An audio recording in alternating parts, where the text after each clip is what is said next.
All right, so D&D Next so far has been a huge success. I've heard nothing but good things, and the few bad things I've heard from people are things that are very easily tweaked. For instance, Tim Harper released a bunch of house rules for it because he didn't feel like the game was lethal enough. However, he's still going to give it a chance, and I think that's a good way to do it. A lot of games need to be tweaked to suit different people's playstyles and what they like. Now, Tim Harper's been gaming for a long time. He knows what he likes, and why should he have to play the game raw in order to make a tweak that he already knows he wants to make? So Tim Harper, go for it. Tweak your Dungeons & Dragons next game. Other people, for example, have said, oh, well, dwarves shouldn't be able to use heavy armor, or I think it was medium armor, and cast spells no problem, because the mountain dwarf gets that as a proficiency. Now, I think that's fine. If that doesn't work for your game, adjust the rules. You don't have to play in the same setting. It's your game setting as a dungeon master or game master, whatever you call it, the referee, whatever you want to call yourself. Adjust it. If that doesn't work for your game or your setting, just change it. It's a simple fix. Hey, you don't get that proficiency. End of discussion. You don't need to debate it. You're in charge. Another thing I've seen people complain about is from rogues from distance getting a sneak attack. Or I think it was sneak attack. Maybe they were talking about advantage. I don't remember. But basically when a monster is engaged with a PC and they're back here and they shoot at it and they get a sneak attack or whatever. I actually think that's fine. I think that makes sense personally. I mean, if I'm fighting somebody right here and somebody over here is about to shoot me with an arrow or slingshot or whatever, I'm probably not paying attention to them because I'm engaged with this person I'm fighting with. So yeah, they should get an advantage or whatever. So those are just some of the negative things I've heard. Now, some of the other negative things were, oh, it didn't come with a grid or this, which, you paid $20 for it, whatever. Now, it has everything you need to play. It already has with the basic edition how to use a grid.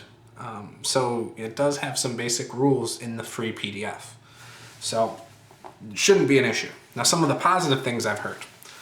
I wanted to get the bad stuff out of the way. Some of the positive things I've heard. Some of the old school gamers. Oh, I'm so glad it's going back to Theater of the Mind and they're not worried about miniature play and things like that. I think you guys are going to be disappointed. I feel like in the Player's Handbook, they're going to give you grid and miniature play rules. They've already done that a little bit, and they've already released a line of miniatures. So, I think you're going to be disappointed if that's one of your big reasons to be excited about the new D&D. You don't have to use it. You don't have to use grid play for Pathfinder or D&D 3.5 or 4th edition. You really don't need to. There are ways you can rule, against that. So that's on you though. Now, obviously I haven't played 4th edition, so I can't comment too much on it, but I'm sure there's a way to tweak it. Now, other things I've heard that people like, the new hide function where you can hide behind somebody. So that's one of the good things. The streamlining of the rules and how simple it is. The focus on a character as a whole, so like their personality as well as their statistics.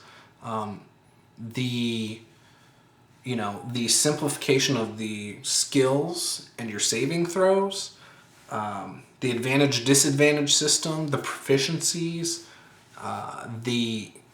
I've heard positives and negatives, for example, about some of these spells. For instance, I think there's a resurrection spell at 3rd level for clerics. I've heard good and bad about that from other people. I haven't played it yet. I haven't played the new D&D. I've read through it. I shouldn't say I've read through it. I've taken a while to slowly skim through page after page of basic and the starter set. And, there's nothing in it that bothers me. I think it would be a great game to transition from my 2nd edition group to that. I think they would do really well with it. And I think all we would need is the basic and the starter set and maybe a monster manual. As for the monster manual though, I would probably just say, hey, let's just use the monsters straight out of, my Pathfinder books. Could probably use them as is, disregard some of the stats. Or 3.5, you could probably use the monster manual straight from that. I have the playtest packet, I could use the monsters straight out of that. So, I would really like to play the new D&D instead of my 2nd edition game. At least for now, and I think the group would do really well with it because it is such a streamlined game. I'm thinking about getting the player's handbook. I could get it early at the local store here, which is kind of nice, but I have to pre-order it through them. And I'm not sure if I'm ready to make the commitment yet. Really what I need is to get a sale. I need to sell a house so I can justify it to my wife. But I do want to. I want to get that. I guess my concern is that if I'm not going to be playing the new D&D anytime soon, then maybe my money could be spent better. So, I don't know. I could get it, I might not. If I get it, obviously I'll do a review on this channel and do a flip through Friday on it. If I don't get it, then I don't get it, So, that's it for this. This was just kind of a little discussion about what I've heard and what I've, what other people have told me about the new D&D. Obviously I have it, it's right there on the shelf. I'd like to get the miniatures too. I actually think they look pretty cool. I've seen some crummy paint jobs on them and I've seen some good ones online so far.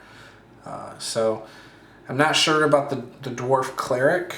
The female archer is pretty cool. I like the male fighter, the human male fighter. Not really caring for the halfling or the drow, dual wielder. The sorcerer or wizard, whatever she is, looks awesome. She's got like a fireball that looks really good. I think that's all of them, right? The 2 fighters, halfling, drow, wizard, and cleric. Yeah, that's the 6. So I think the cleric could look really cool if the paint job was done well, but there's not a lot of detail and they don't use a lot of color. So it's all gold and the staff and everything kind of blends with the armor. But it looks really cool when people have taken the time to paint it. Might be one of those things that someone could touch up, do a little bit of a wash on some of them and make them look awesome. But yeah, I would like to get them. I think there's some cool ones in there. Yeah, we'll see what comes next with the new D&D. I do still plan on getting all the core books, so everything except for these adventure modules like the Tyranny of Dragons and stuff. I do plan on getting the Player's Handbook, the Monster Manual, and Dungeon Master Guide. So I do plan on getting those 3 by December. But we'll see. Things happen. I've got a family that I gotta take care of, wife to keep happy. So doesn't mean I can always just run out and buy the games like I used to and all that. So, and my job is a sales job, so it's not like I make the same amount all the time. I have to go and sell houses in order to get some money. So, but that's what I plan on doing with the new D&D Next. I'd love to hear your thoughts. Maybe you would like to elaborate on what you like and don't like with the new D&D. And yeah, make sure you leave it in the comments below. You can comment on this on Google+, Twitter, any of that. And let me know what you think. Be sure to like, comment, subscribe, and share my video. More exposure means more open discussion, and I like having open discussions about things. So, thank you. Bye-bye.